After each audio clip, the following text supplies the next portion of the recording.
Assalamualaikum warahmatullahi wabarakatuh. Perkenalkan, nama saya Aziz Bahtiar, NIM 077, dan Vivi Arumsari, NIM 147. Di sini kami akan menjelaskan tentang gangguan fungsi perasaan. Untuk pembahasannya sendiri, di sini akan dibagi menjadi 5 poin. Yang pertama ada definisi perasaan, afek, dan emosi. Kedua, stemming atau suasana hati. Yang ketiga, gangguan perasaan dalam wujud kecemasan. Yang keempat, manifestasi gangguan fungsi perasaan atau emosional. Lalu yang terakhir, unity of senses. Poin yang pertama, definisi perasaan, afek, dan emosi. Oke, selanjutnya saya akan menjelaskan tentang definisi perasaan, afek, dan emosi. Nah, kata perasaan sendiri ini memiliki beberapa definisi. Kata ini pertama digunakan dalam bahasa Inggris untuk menjelaskan sensasi fisik sentuhan melalui pengalaman atau persepsi. Kata ini juga digunakan untuk menjelaskan sensasi fisik jauh dari sentuhan seperti perasaan kehangatan. Dalam psikologi, kata ini sering diartikan untuk pengalaman subjektif sadar mengenai emosi. Nah, yang pertama ini ada afek. Afek adalah perasaan dan emosi yang menekankan tingkat kesenangan atau kesedihan pada kualitas senang dan tidak senang, nyaman dan tidak nyaman yang mewarnai perasaan. Dalam KBBI, afek adalah perubahan perasaan karena tanggapan dalam kesadaran seseorang, terutama apabila tanggapan itu datangnya mendadak dan berlangsung tidak lama seperti marah. Yang selanjutnya ada emosi. Emosi adalah suatu reaksi tubuh menghadapi situasi tertentu. Sifat intensitas emosi biasanya terkait erat dengan aktivitas kognitif atau berpikir manusia sebagai hasil persepsi terhadap situasi. Jadi, emosi adalah hasil reaksi kognitif terhadap situasi spesifik. Kemudian, orang masih membedakan lagi perasaan dalam beberapa kategori, yaitu perasaan indrawi dan perasaan psikis. Perasaan indrawi ini antara lain adalah perasaan-perasaan atau cita rasa, pembau, pendengar, vital, atau perasaan hidup. Sedangkan dengan perasaan psikis ini terdiri atas perasaan intelektual, perasaan moral, perasaan estetis, perasaan sosial, lalu perasaan diri, dan perasaan religius.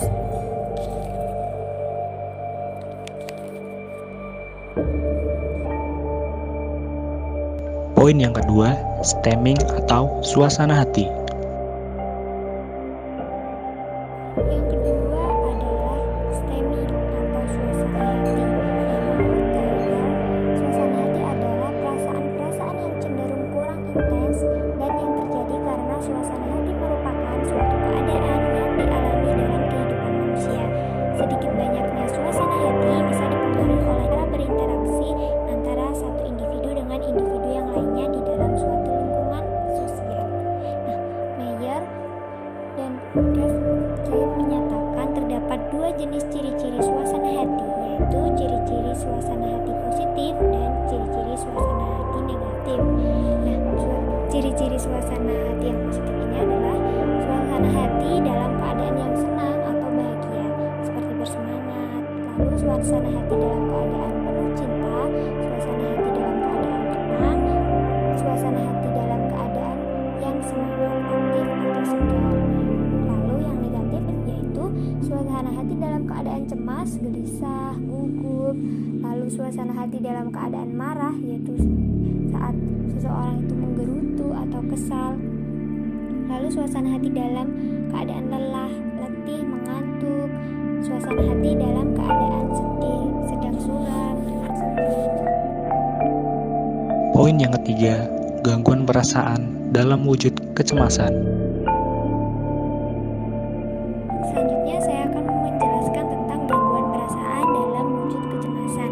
Nah, kecemasan sendiri ialah semacam kegelisahan atau kekhawatiran dan ketakutan terhadap sesuatu yang tidak jelas, yang difus atau baur dan mempunyai ciri yang mengarah pada seseorang. Jika kita merasa gamang atau khawatir terhadap sesuatu yang tidak jelas, misalnya seperti harimau atau orang gila yang mengamuk, maka itu disebut takut. Jadi sesuatu yang menakutkan itu jelas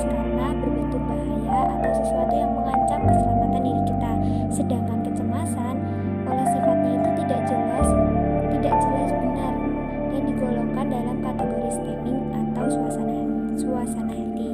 Selanjutnya, gejala-gejala pengikut pada kecemasan ini adalah gemetar, berpeluh dingin, mulutnya menjadi kering, membesarnya pupil, sesak nafas, percepatan nadi dan detak jantung, mual, muntah, ataupun diare dan lain-lain. Nah, kecemasan ini ada dua, yaitu kecemasan neurotis dan kecemasan psikolis. Nah, neurotis ini berkaitan dengan mekanisme pelarian diri dan pembelaan diri yang negatif, banyak disebabkan oleh rasa bersalah, berdosa, serta konflik-konflik emosional yang serius dan kronis yang berkesinambungan, frustasi dan ketegangan batin. Nah, untuk mengatasi kecemasan neurotis ini biasanya orang menggunakan obat penenang. Yang selanjutnya ada kecemasan psikolis, adalah kecemasan karena merasa terancam hidupnya dan kacau balau ditambah kebingungan yang hebat disebabkan oleh depersonalisasi dan disorganisasi psikis. Beberapa gangguan jiwa yang disebabkan oleh kecemasan. Yang selanjutnya adalah beberapa gangguan jiwa yang disebabkan oleh kecemasan. Yang lain adalah histeria. Nah, histeria adalah gangguan psikoneurotik dengan ciri emosionalis yang ekstrim dan kecemasan. Histeria mencakup macam-macam gangguan fungsi psikis, sensori motor, vasomotor atau syaraf-syaraf yang membesarkan, mengecilkan pembuluh darah dan alat pencernaan. Pada umumnya, gejala histeria muncul disebabkan oleh usaha represi terhadap macam-macam konflik internal. Yang selanjutnya ada fobia. Nah, fobia adalah ketakutan atau kecemasan yang abnormal, tidak rasional dan tidak bisa dikontrol terhadap suatu situasi atau objek tertentu. Yang contoh selanjutnya ada anxiety neurosis. Neurosa kecemasan ialah kondisi psikis dalam ketakutan dan kecemasan yang kronis. Sungguh pun tidak ada rangsangan yang spesifik. Ada saja yang mencemaskan hatinya dan hampir setiap peristiwa menjadi sebab timbulnya rasa cemas serta rasa takut. Misalnya takut akan mati, takut menjadi gila dan macam-macam ketakutan serta kecemasan. Lalu ada psikosomatisme. Psikosomatisme ini adalah kondisi di mana konflik-konflik psikis atau psikologis dan kecemasan menjadi sebab timbulnya macam-macam penyakit jasmania atau justru membuat semakin parahnya suatu penyakit jasmania yang sudah ada dalam diri seseorang. Poin keempat, manifestasi gangguan fungsi perasaan atau emosional. Di sini saya akan menjelaskan tentang manifestasi gangguan fungsi perasaan atau emosional. Perasaan merupakan bagian terpenting dari kehidupan psikis. Bahagia tidaknya seseorang sangat ditentukan oleh kepuasan afektifnya. Oleh kepuasan afektif itu, orang merasa bahagia. Tanpa ini, hidupnya dirasa sebagai beban dan derita yang berkepanjangan. Perasaan sangat dipengaruhi oleh fungsi pengenalan dan pengalaman-pengalaman masa lalu.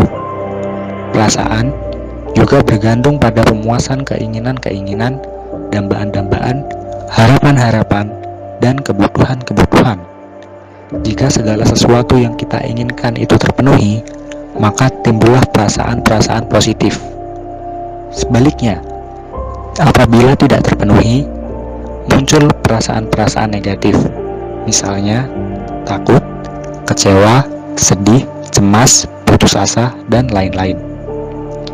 Jika perasaan senang dan bahagia itu bersambungan dengan keberhasilan, maka rasa sedih dan malang berhubungan dengan kegagalan-kegagalan.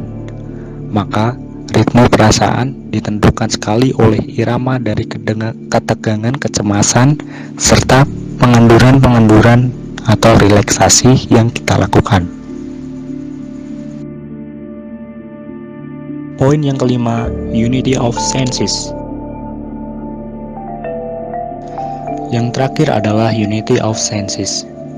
Di dalam Al-Quran telah dijelaskan beberapa gangguan perasaan yang salah satunya adalah hati yang membatu, yaitu hati yang mati. bagaimana tidak berguna cucuran-cucuran nasihat dan bimbingan agama.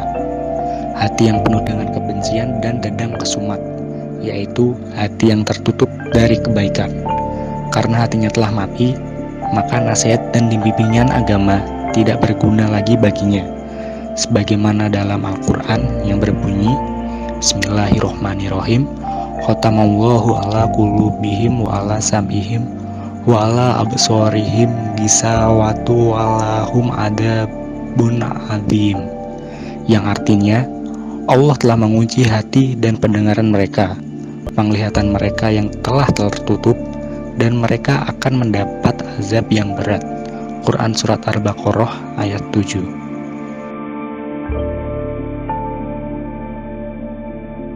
Terima kasih kepada teman-teman yang telah memperhatikan dan mendengarkan materi yang telah kami sampaikan. Kami mohon maaf jika banyak kekurangan dari materi yang telah kami sampaikan. Wassalamualaikum warahmatullahi wabarakatuh.